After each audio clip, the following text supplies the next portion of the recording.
పరిశుద్ధుడా, ప్రేమ కలిగిన తండ్రి, కృపగల యేసయ్య, మీకు వందనాలు, స్తోత్రాలు ప్రభా. మరొకసారి నీ కృపను బట్టి ప్రభా, నీ మందిరంలోనికి రావడానికి మీరు ఇచ్చిన కృపను బట్టి మీ కృతజ్ఞతాస్తుతులు చెల్లిస్తున్నాం. మీకు తండ్రి మరి మంచి వాతావరణాన్ని ఇచ్చారు, మీకు వందనాలు. అలాగే తండ్రి మరి మరొకసారి శరీరంగా అనారోగ్యంగా బలహీనంగా ఉన్న వారందరినీ కూడా ప్రభా మీరు మీ గాయపడిన హస్తంతో ముట్టి స్వస్థపరచమని ప్రభా నీ సన్నిధిలో ప్రార్థన చేస్తున్నాను. అలాగే తండ్రి ప్రభా నీ మాటలు ధ్యానిస్తుంటుండగా నీ కృపనిచ్చి ప్రభా మీరే నాతో మాతో మాట్లాడమని ప్రభువును రక్షకుడైన యేసుక్రీస్తు నామములో ప్రార్థన అడిగి వేడుకుంటున్నాం తండ్రి, ఆమేన్. ఈ కీర్తన కూడా దావీదు రాసిన కీర్తన. ఈ కీర్తనలోని మొట్టమొదటి మాట ఏముందంటే, యెహోవా మందిరమునకు వెళ్ళుదామని జనులు నాతో అనినప్పుడు నేను సంతోషించి తిని. హల్లెలూయా. ప్రతి ఒక్క ఆత్మీయ మరి అనుభవం కలిగిన జీవితంలో ఉన్న ఒక సంతోషం ఏంటంటే, ఎవరైనా దేవుని మందిరమునికి వెళ్దాము, దేవుని పని నిమిత్తము ఎక్కడికన్నా వెళ్దాం అనేటప్పుడు వారు గొప్ప సంతోషంగా ఉంటారు. హల్లెలూయా. దేవుని మందిరానికి రావడానికి కానీ ఎవరన్నా కానీ దేవుని కార్యంలో పాలు పొందుకుందాం రండి అన్నప్పుడు వారు ఎలా ఉంటారంటే సంతోషంగా ఉంటారు. అది ఒక నిజమైన ఆత్మీయ ఆనందము, ఆత్మీయంగా జీవించే వ్యక్తి యొక్క లక్షణం. మేము వ్యాపారం చేస్తున్న సమయంలోని చాలా ప్రాంతాల్లోని మీటింగ్లు గట్రా తీసుకెళ్తున్నారు అన్నయ్య. తర్వాత ఎక్కడైనా మీటింగ్స్ అవుతున్నాయి అనగా తమ్ముడు ప్రార్థనలు ఉన్నాయి బయలుదేరుతామంటే వెంటనే షటర్ డౌన్. అంటే అదొక సంతోషం. లేదంటే చాలా మేము అందరం విజయవాడ తర్వాత అరకు ఆ ప్రాంతాల్లోని పరిచర్యకి వెళ్తుండే, ఎక్కడికన్నా వెళ్దాము అనగానే గొప్ప సంతోషంతో అందరం కలిసి వెళ్ళేవాను. హల్లెలూయా. ఎందుకంటే అక్కడికి వెళ్ళి ఒకసారి 2 రోజులు ఉండి 3 రోజులు ఉండి ప్రార్థన చేసుకొని అనేకమైన అనుభవాలు పంచుకొని మాట్లాడుకుంటూ వచ్చేస్తుండేవాళ్ళం దారిలోనే. కాబట్టి ఒక నిజమైన ఆత్మీయుడు కోరుకునేది కూడా ఏంటంటే సహవాసాన్ని కోరుకుంటాడు, ఆత్మీయ సహవాసాన్ని కోరుకుంటాడు, సంఘముతో సహవాసాన్ని కోరుకుంటాడు. హల్లెలూయా. ఎందుకంటే నేను అంటున్నాడు, యెహోవా మందిరం వెళ్ళుదామని జనులు నాతో అన్నప్పుడు నేను సంతోషించి తిని. మనం దేనిని బట్టి అయితే సంతోషిస్తామో, ఎక్కడ నుంటే సంతోషిస్తామో అక్కడికి వెళ్ళడానికి మనం ఎక్కువ ఇష్టపడుతూ ఉంటాము. కాబట్టి ఈరోజు మనం దేనిని బట్టి అయితే సంతోషిస్తున్నామో దానికే మనము ఒక విధంగా చెప్పాలంటే దాసులు అని అర్థం. హల్లెలూయా. నువ్వు దేనిని బట్టి సంతోషిస్తున్నావో దానికి నువ్వు దాసుడివి. ఎందుకంటే నీకు అక్కడికి వెళ్ళాలని ఇష్టం ఉంటుంది, వారితో మాట్లాడాలని ఉంటుంది. కాబట్టి ఒకవేళ దేవుని మందిరాన్ని నువ్వు ప్రేమిస్తే దేవుని మందిరానికి నువ్వు వెళ్తూ ఉంటావు. హల్లెలూయా. కాబట్టి కొన్నిసార్లు దేవుని కార్యముల నిమిత్తము నిన్ను పిలిచినప్పుడు, లేకపోతే కలిసి ప్రార్థన చేద్దాం రండి అన్నప్పుడు అలాంటి విషయాలను కొంతమంది ఏంటంటే సంతోషిస్తారు. కొంతమంది ఎక్కడికైనా మీటింగ్కి వెళ్దామంటే నాకు వేళ చాలా పనులు ఉన్నాయి అంటారు, అక్కడ రావడానికి త్వరితంగా ఇష్టపడరు. హల్లెలూయా. కానీ ఇతరితర కార్యక్రమాల కాదు చాలా తొందరగా వెళ్తూ ఉంటారు. ఎందుకు ఈ మాట చెప్తున్నానంటే, ఈ మాట చదివినప్పుడు నాకు చాలా అదే అనిపించింది. దేవుని కార్యముల విషయంలో మనం ఎలా ఉండాలంటే చాలా ఆసక్తిగా ఉండాలా, సంతోషంతో వెళ్ళాలి.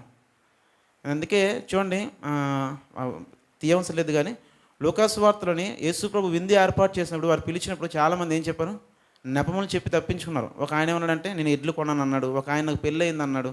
ఇవన్నీ చాలా విషయాలు చెప్పుకొని వచ్చాడు. కారణం ఏంటంటే వారు కలిగి ఉన్న దాన్ని బట్టి వారు సంతోషిస్తున్నారు. కాబట్టి దేవుని విషయంలో వారు అంత త్వరితంగా ముందుకి రాలేకపోయారు. దేవుని రాజ్యంలోనికి, దేవుని కార్యంలోనికి మనం కొన్నిసార్లు ఎందుకు రాలేకపోతున్నాం అనేసి అంటే, మనం దాని విషయంలో సంతోషించినప్పుడే. 16వ కీర్తన చివరి వచనంలో మాట ఉన్నదంటే తీయనవసరం లేదు ఎవరు కూడా. ఎందుకు ఈ మాట చెప్తుందంటే, దేవుని సన్నిధిలోని సంపూర్ణమైన సంతోషం కలదు. కాబట్టి ఎక్కడైతే మనం సంతోషిస్తామో అక్కడ ఉండడానికి మనం ఇష్టపడుతూ ఉంటాము. హల్లెలూయా. కాబట్టి ఇక్కడ దావీదు అంటున్నాడు, జనులు దేవుని మందిరంకి వెళ్తున్నప్పుడు నేను ఏం చేశాను, సంతోషించాను. ఈరోజు దేవుడు దేనికైనా నేను పిలుస్తున్నాడేమో, ఒకవేళ లేకపోతే దేవుని ప్రజలు దేవుని కార్యముల విషయమే ఒకవేళ నేను ప్రేరేపిస్తున్నాడేమో పరిశుద్ధాత్మ దేవుడు. నువ్వు సంతోషంగా వెళ్ళినప్పుడు నీతో పాటు నువ్వు మాత్రమే కాదు, నీ ఇంటి వారందరూ కూడా సంతోషిస్తారు. హల్లెలూయా. రెండవ విషయము చూడండి, 6వ వచనం చూద్దాం. యెరూషలేము యొక్క క్షేమం కొరకు ప్రార్థన చేయడి. యెరూషలేమా చలమ్మ. యెరూషలేము యొక్క క్షేమం కొరకు ప్రార్థన చేయుడి. జనరల్గా యెరూషలేము అనేటప్పటికీ ఇప్పుడు అందరూ కూడా యెరూషలేము వెళ్ళి వస్తున్నారు. ఇప్పుడు అన్ని పాస్టర్స్ తర్వాత నాకు కొంతమంది పాస్టర్లు పెడుతుంటారు, మీరు యెరూషలేము వెళ్ళాలనుకుంటే నన్ను కాంటాక్ట్ చేయండి, బయట అయితే 1,50,000 నేను 1,00,000 రూపాయలకి తీసుకెళ్తాను. సో ఇలాంటివన్నీ బోలెని పాస్టర్స్ వస్తున్నాయి. సరే, ఇప్పుడు అది సబ్జెక్ట్ కాదు, కానీ యెరూషలేము అనగానే దేనికి సూచనగా ఉందంటే సంఘానికి సూచనగా ఉంది. మనం యెరూషలేము క్షేమం కొరకు ప్రార్థన చేయడి. సంఘం యొక్క క్షేమం కొరకు మనం ఏం చేయాలంట? ప్రార్థన చేయాలా. సంఘం అంతటి కొరకు కూడా మనం ప్రతిరోజు ప్రార్థన చేసేవారుగా ఉండాలి. చుట్టూ తిరిగి తీసుకొచ్చి ఏదైనా అంటే మళ్ళీ ఒక కార్నర్లోకి తీసుకొచ్చారు అంటారని నేను ఇంకా విషయం చెప్పదలుచుకోలేదు. మీకు అర్థమై ఉంటుంది ఏ విషయం చెప్పాలనుకున్నాను. కాబట్టి సంఘం యొక్క క్షేమం కొరకు మనం అందరం ఏం చేయాలా? ప్రార్థన చేయాలా. ప్రతిరోజు కూడా ఏదో ఒక సమయంలో సంఘంలో ఉన్న ప్రతి వ్యక్తుల కొరకు మనం కూడా ప్రార్థన చేసే అనుభవం మనం ఉండాలి. హల్లెలూయా. ఎందుకంటే సంఘము ఎప్పుడూ కూడా మనల్ని సంఘమునే మన సంఘానికి వచ్చి ఏమవుతున్నాము? ఆత్మీయంగా వాక్యం విని బలపరచబడుతున్నాము. హల్లెలూయా. చూడండి, సంఘము నిమిత్తము ఫిలిప్పీలకు రాసిన పత్రిక 2వ అధ్యాయం 19వ వచనం చూడండి.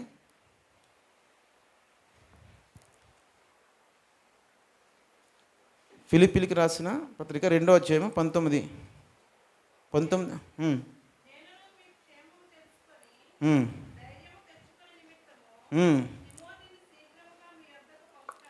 తిమోతిని శీఘ్రంగా మీదకు పంపుటకు మీ క్షేమ విషయమై నిజముగా చింతించువాడు అతని వంటి వాడు ఎవడను నా యొద్ద లేడు. హల్లెలూయా. ఇక్కడ తిమోతి కోసం పౌలు చెప్తున్నాడు, తిమోతి వంటి వాడు ఎవ్వరు కూడా నా యొద్ద లేడు. మీ గురించి చాలా చింతిస్తుంటాడు, మీరు ఎలాగున్నారు, మీరు ఏ పరిస్థితిలో ఉన్నారు అని మీ విషయం ఏం చేస్తానంటే తిమోతి చింతిస్తూ ఉన్నాడంట. మనము కూడా సంఘానికి వస్తున్నప్పుడు సంఘంలో చాలామంది పేర్లు తెలీదు, ఎవరెవరో కూడా తెలీదు. నీకు సంఘంలో అందరూ తెలుసా? తెలీదు. సంఘము అంటే ఏంటంటే ఒక కుటుంబం లాంటిది. సంఘంలో నీకు అందరూ తెలియాలా. పలానా వాళ్ళ పేరు చెప్తే వాళ్ళు ఎక్కడ ఉంటారండి? అది కాదు. సంఘంలోని ప్రతి ఒక్కరూ నీకు తెలియాలా. ప్రతి ఒక్క వ్యక్తితో నీకు పరిచయం ఉండాలా, సహవాసం ఉండాలా. ఇంకా నీకు లోతైన అనుభవం ఉంటే వారి యొక్క స్థితిగతులను నువ్వు తెలుసుకుని వారి కొరకు ప్రార్థన చేసే అనుభవం కూడా ఉండాలి. హల్లెలూయా. యెరూషలేము క్షేమం కొరకు ప్రార్థన చేయండి అంటే ఇప్పుడు ఏం చేస్తానంటే యెరూషలేము కోసం ప్రార్థన చేసేస్తున్నారు అందరూ. అది తప్పని నేను అనట్లేదు. భారతదేశం ఎలాగుందో యెరూషలేములో కూడా అలాగే జరుగుతుంది. పెద్ద తేడా ఏమీ కాదు. అయితే ప్రభు జన్మించిన స్థలం అది, దాన్ని నేను కాదనట్లేదు. కాకపోతే యెరూషలేము అనేటప్పటికి మనకు గుర్తు రావాల్సింది అంటే సంఘము.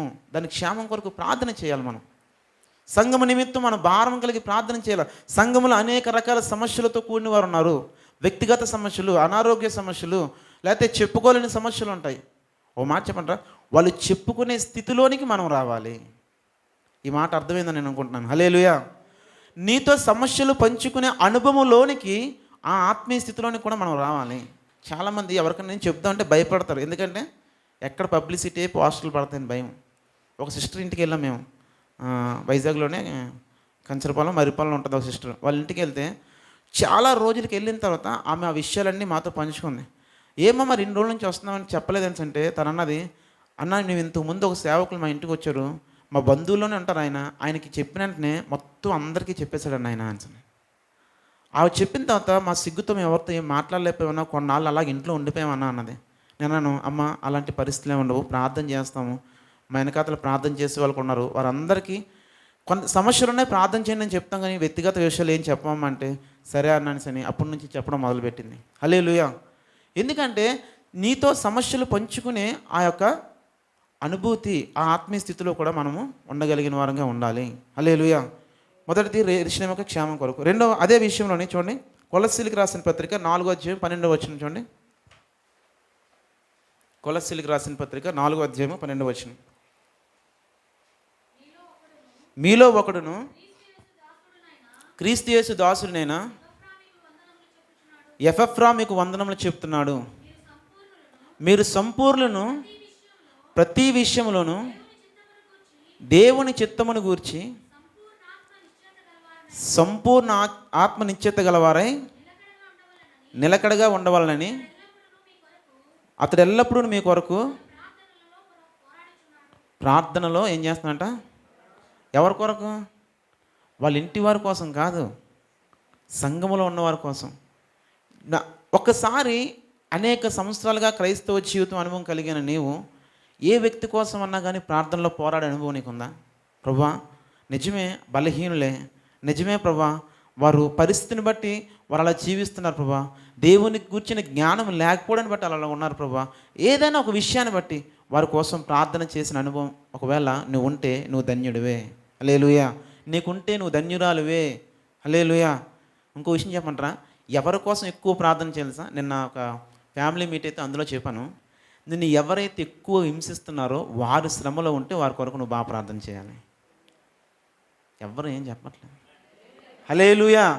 ఎవరి కోసం నువ్వు తెలిసే కన్నీరు కార్చాలా? నిన్ను ఎవరైతే బాగా హింసిస్తున్నారో ఒకవేళ ఆ శ్రమలో ఉన్నారనుకో, వాళ్ళ కోసం నువ్వు ఏడవాలా. ప్రభువా క్షమించు ప్రభువా, వాళ్ళు ఏదో చేశారు కానీ అలా కాదు ప్రభువా అని. అప్పుడు నీ ఆత్మీయ స్థితి ఉన్నత స్థితిలో ఉన్నట్టు అర్థం. హల్లెలూయా.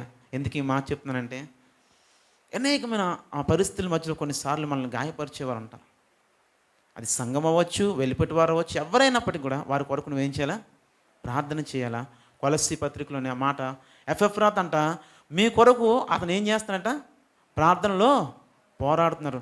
అతను చెప్పుకోవట్లేదు ఆ మాట, పౌలు తన కొరకు స్టేట్మెంట్ ఇస్తున్నాడు. ఏమనేసి అంటే, మీ నిమిత్తము మీరు సంపూర్ణులు అవ్వాలని, మీరు ఆత్మీయంగా బలంగా ఉండాలని మీ కొరకు ఆయన ప్రార్థనలో ఏం చేస్తున్నాడంట?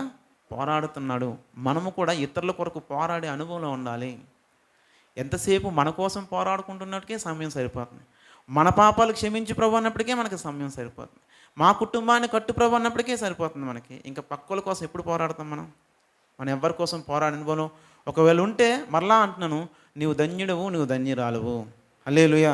యెరూషలేము యొక్క క్షేమం కొరకు ప్రార్థన చేయండి సంఘం. తర్వాత నాకు ఇచ్చిన సమయంలో నేను ముగిస్తాను. చాలమ్మా. యెరూషలేమా నిన్ను ప్రేమించేవారు. యెరూషలేము అంటే ఏమనుకున్నాం మనం? సంఘాన్ని నువ్వు ప్రేమించాలి.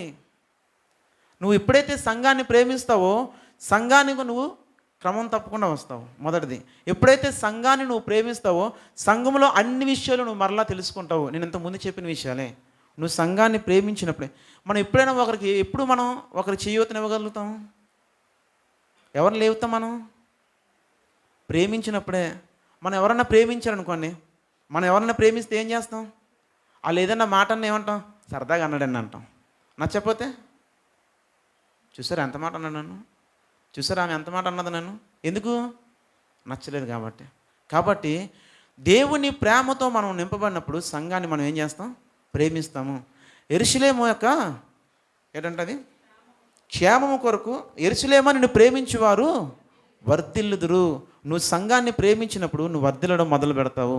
వర్ధిల్లడం అనే మాటకి మొదటి యోహాను పత్రికలోనే యోహాను గాయతో అంటాడు, తీనవసరం లేదు, ప్రియుడా నువ్వు ఆత్మలో వర్ధిల్లుచున్న ప్రకారం అన్ని విషయాల్లో నువ్వు వర్ధిల్లవలను.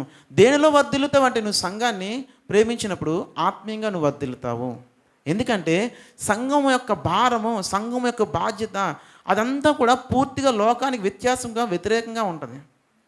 ప్రేమ లోక సంబంధమైన ప్రేమ ఒకలాగా ఉంటుంది, దేవుని ప్రేమ ఒకలాగా ఉంటుంది. సంఘాన్ని ప్రేమించినప్పుడు దేవుడు మనల్ని ప్రేమిస్తున్నాడు. మనం అనేక మార్లు దేవుని ఏం చేస్తుంటాం? గాయపరుస్తూ ఉంటాం, దుఃఖపరుస్తూ ఉంటాం. అయినప్పటికీ దేవుడు మనల్ని ఏం చేస్తున్నాడు? ప్రేమిస్తూ ఉంటాడు. నువ్వు సంఘాన్ని ప్రేమిస్తున్న కొలది, నీ తోటి వారిని ప్రేమిస్తున్న కొలది అనేక మార్లు నిన్ను గాయపరుస్తూనే ఉంటారు వాళ్ళు. అయినప్పటికీ నువ్వేం చేయాలా? ప్రేమిస్తూ ఉండాలా, ప్రార్థిస్తుండాలా. దానివల్ల కలిగే ప్రతిఫలం ఏంటంటే ఆత్మీయంగా నువ్వు వర్ధిల్లుతూ ఉంటావు. హల్లెలూయా. యెరూషలేమా నిన్ను ప్రేమించేవారు వర్ధిల్లుదురు. తర్వాత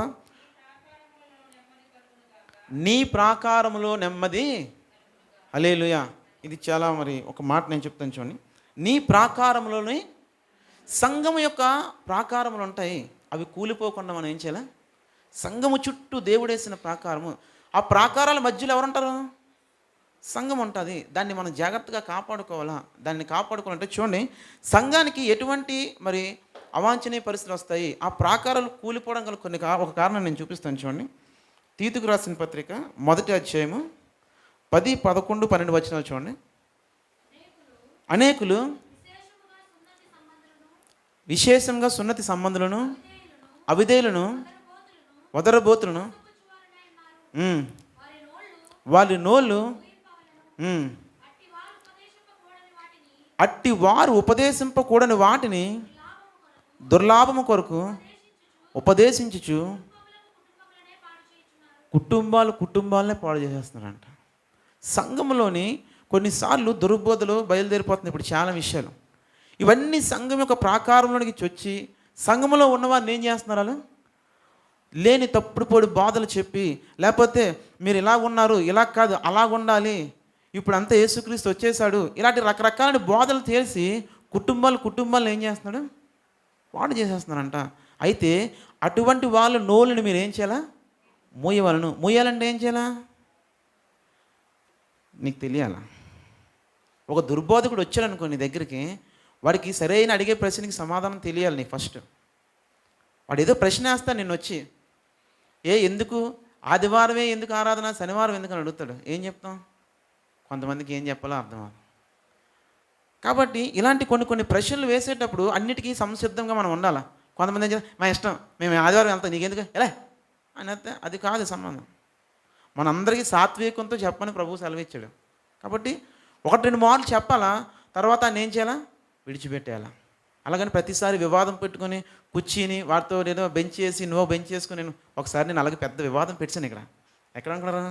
మన చర్చి ఆపోజిట్లు పెట్టేస్తే ఇలా అప్పుడే ఇలా వచ్చారు వచ్చినారు, నీకు బుద్ధి బుర్ర లేదన్నారా ఈయన అంటే ఏమైందనంటే, నువ్వు చెప్పావా చిన్న చెప్పు, వెళ్ళిపోమని చెప్పి అక్కడితో ఒగిలొచ్చు కదా, మళ్ళీ ఆడుతూ పెద్ద ఆడక్కడి నుంచి అరుచుకుని అక్కడికి వెళ్ళిపోయాడు. ఎక్కడ దాకా? మన టర్నింగ్ దాకా వెళ్ళిపోయాడు. పెద్ద అరుపరకు నిలిచిపోతుంది మనడు. చిట్టబాబు ఎలా చేశారని అనుకున్నాను. రాజరత్నం గారు కూడా ఉన్నారు అప్పుడు నాతో పాటు. నేను ఆయన తీసుకొచ్చాను సపోర్టింగ్ అన్న. ఆయన ఏమీ మాట్లాడట్లేదు, వర్రవుతుంది, ఆయన ఇలా చూస్తున్నాడు అన్నింటికి. సరిపోయిందిరా బాబు అనుకున్నాను మొత్తం మీద. అంటే మినిమము దానికి ఎలా మాట్లాడాలో కూడా తెలియని పరిస్థితి. ప్రభు కృపను బట్టి కొన్ని విషయాలు ఇప్పుడు తెలుసుకుంటాను. ఒకవేళ దుర్బోధల విషయంలో కానీ ఎలా మాట్లాడాలా, లేకపోతే ఎవరైనా ఏదైనా అడిగితే ఏం చెప్పాలి. కొంతమంది ప్రశ్నలు అడుగుతారు, దేవుని ప్రజల్ని మరి ఇలా చేశారు కదా, మరి వాళ్ళు కూడా మనుషులే కదా, వాళ్ళు కూడా దేవుడే సృష్టించడం, మరి వాళ్ళు ఎందుకు చంపేశాడు, ఇలాంటి క్వశ్చన్లు వేస్తూ ఉంటారు. అలాంటికి మనం దేవుని ప్రాకారంలో ఏమంట, నీ ప్రాకారంలో నెమ్మది కలిగినట్లుగా మనం ఏం చేయాలంట, మరి దుర్బోధులు వాటిని మనం ఏం చేయాలి, అటువంటి వాళ్ళు నోళ్ళు మూయించాలి. తర్వాత నీ నగరంలో క్షేమముండును గాక, నా సహోదరుల నిమిత్తము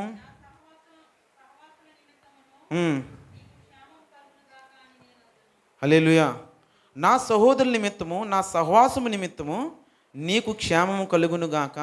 సంఘం యొక్క క్షేమము కొరకు మనం ఏం చేయాలంట, పలకాలి, ప్రార్థన చేయాలి. ఎప్పుడూ కూడా సంఘము ఏ విషయం అయితే బలహీనంగా ఉందో దాన్ని చూసి మనం బలపరిచేవారుగా ఉండాలి. ఎందుకంటే సంఘములో ఉన్నవారందరూ కూడా ఎవరు? మన సహోదరులు, మన సహోదరీలు. ఈ విషయాన్ని ఎప్పుడు గుర్తు, ఏదో మాట్లాడుతున్నామా లేదా ఏదో చెప్తున్నామా అన్న విషయం కాదు. ప్రతి విషయంలో కూడా దానిని మనం ఏం చేయాలంటే ప్రాక్టీస్ చేసేవారుగా ఉండాలి. హల్లెలూయా. చివరి మాట నేను చెప్పి నేను ముగిస్తాను. చూడండి 9వ వచనం చదవక, మన దేవుడైన యెహోవా మందిరము నిమిత్తము నీకు మేలు చేయ ఏం చేస్తానంట, ప్రయత్నం చేయాలి. పౌలు ఒక దగ్గర ఏంటంటే, దేవుని ఎదుట మనుషుల ఎదుట నా మనస్సాక్షి నిర్దోషంగా ఉంచుకోవడానికి నేను ఏం చేస్తున్నాను, సాధకం చేస్తున్నాను. నువ్వు మందిరము నిమిత్తము, దేవుని పరిచర్య నిమిత్తము ఏదో ఒక విషయం చేయడానికి నువ్వు ప్రయత్నం చేయు. దేవుడు ఖచ్చితంగా నువ్వు ప్రయత్నం చేస్తున్నప్పుడు దాన్ని ఫుల్ఫిల్ చేయడానికి దేవుడు ఒక మంచి కార్యము నీ జీవితంలో చేస్తాడు. హల్లెలూయా. మనము దేని నిమిత్తం చేయాలంటే, దేవుడైన యెహోవా మందిరము నిమిత్తము నీకు మేలు చేయ, సంఘము నిమిత్తము. దేనిని ఎక్కడ కూడా స్వార్థముతోను కానీ లేదా ఏదో ఒక ఆశించి కానీ, కొంతమంది ఏదైనా చేస్తాడంటే నేను ఇలా చేస్తే దేవుడు నాకు ఇలా చేస్తాడేమో, నా అలా కాదు. దేవుడు ఆల్రెడీ మనకి ఇచ్చిన గొప్ప రక్షణను బట్టి, దేవుడు మన జీవితంలో చేసిన గొప్ప కార్యాన్ని బట్టి, మనం ఎలాగైతే దేవునిలో ఆనందిస్తున్నామో, సంఘములో ఉండి ఆనందిస్తున్నామో, ఇంకా సంఘములో అందరూ ఆనందించినట్లుగా, అందరూ మేలు పొందుకున్నట్లుగా మనము కూడా ఏం చేయాలంట, మేలు చేయ ప్రయత్నించను. నీకు మేలు చేయుట చేతనైనప్పుడు దాన్ని చేయుటకు వెనక్కి తీయవద్దు. నువ్వేమి చేయాలనుకుంటున్నావో సంఘానికి, సంఘము నిమిత్తం నువ్వేమి చేయగలుగుతున్నావో అదంతా చేయడానికి నువ్వేం చేయాలా, ప్రయత్నం చేయాలా. ఎందుకంటే ప్రతిదీ నీ చేయడానికి నీ సామర్థ్యం సరిపోదు. నీకు చేయాలన్న ఒక ఆశ నీ హృదయంలో కలిగినప్పుడు దేవుడు ఖచ్చితంగా దానిని తీరుస్తాడు. యెహోవాను ఆనందించడం ఆయన నీ హృదయవాంఛలు తీర్చడం. యెహోవాను ఆనందించడం అంటే ఏంటి? దేవుని కార్యాల విషయంలో ఆనందించడము. ఎప్పుడైతే దేవుని కార్యాల విషయంలో నువ్వు ఆనందిస్తూ ఉంటావో దేవుడు ఏం చేస్తుంటాడంటే దాన్ని ఏం చేయడానికి, ఫుల్ఫిల్ చేయడానికి దేవుడు ఇష్టపడుతూ ఉంటాడు. హల్లెలూయా. కాబట్టి ఇవన్నీ విషయాల్లో కూడా మనం అందరం కూడా మరి ప్రభువుని అడుగుతూ ఉండాలా. మొట్టమొదటి గైడెన్స్ అంట, మందిరంకి వెళ్తున్నప్పుడు ప్రజలందరూ నాతో మందిరంకి వెళ్తున్నప్పుడు నేను ఏమైనా సంతోషించాను. చివరికి వచ్చినప్పుడు అంటాడు, నేను దేవుని మందిర నిమిత్తము, దేవుని నిమిత్తము నేను మేలు చేయ ప్రయత్నించేదను. మేలు చేసేవాడానికి మనం ఏం చేయాలంట? ప్రయత్నించాలా. కాబట్టి ఈ కొద్ది మాటలు దేవుడు దీవించి మనందరి హృదయాల్లో ఫలింపచేయను గాక. ఆమేన్.